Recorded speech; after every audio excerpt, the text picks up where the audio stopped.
الحمد لله الذي أعلى منزلة المؤمنين بكريم خطابه ورفع درجة العالمين بمعاني كتابه وخص المستنبتين منهم بمزيد الأثابة وثوابه والصلاة على محمد وأصحابه والسلام على أبي حنيفة وأحبابه أما بعد فأعوذ بالله من الشيطان الرجيم بسم الله الرحمن الرحيم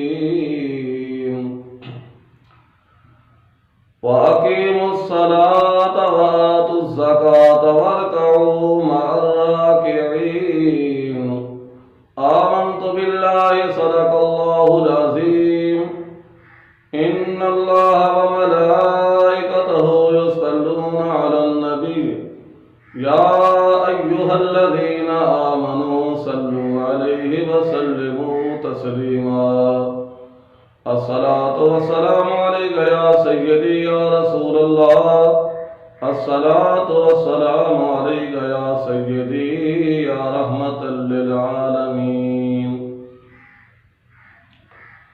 نہایت ہی واجب الاحترام بزرگوں، عزیزوں اور دوستوں، میں نے آپ حضرات کے سامنے قرآن مجید فرقان حمید میں سے ایک آیہ مبارکہ تلاوت کرنے کا شرف حاصل کیا ہے۔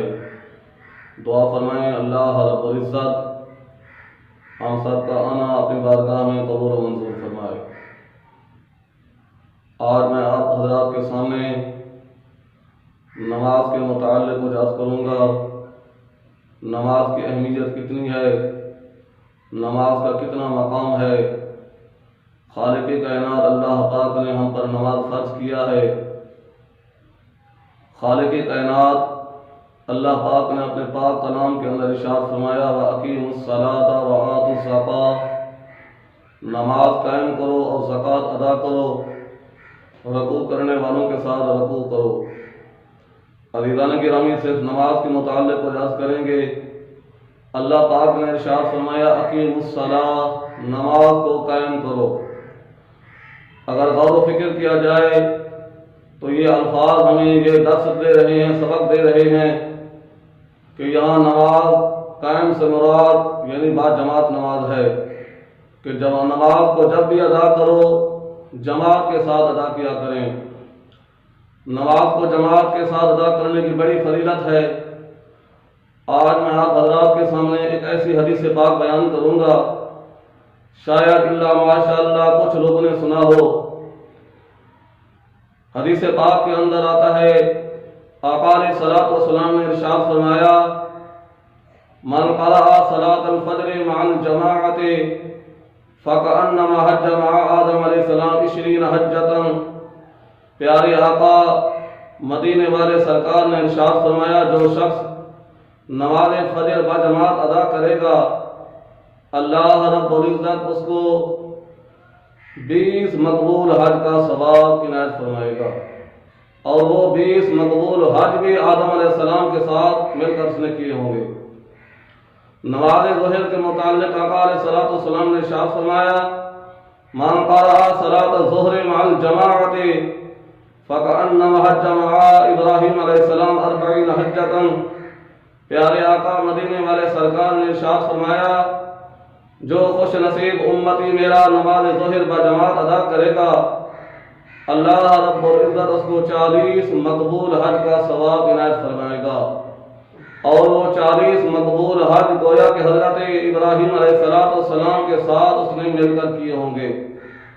اسی طرح پیارے آقا نے نماز عصر کے متعلق ارشاد فرمایا من قرأ صلاۃ العصر مع الجماعۃ فکأنما حج مع یونس علیہ السلام 60 حجۃ۔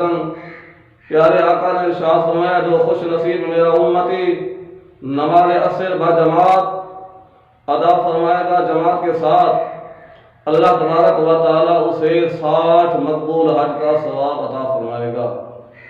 گویا کہ اس خوش نصیب انسان نے حضرت یونس علیہ السلام کے ساتھ مل کر حج کیے ہوں گے۔ اسی طرح پیارے آقا نے نماز مغرب کی فضیلت بیان فرمائی جماعت کے ساتھ۔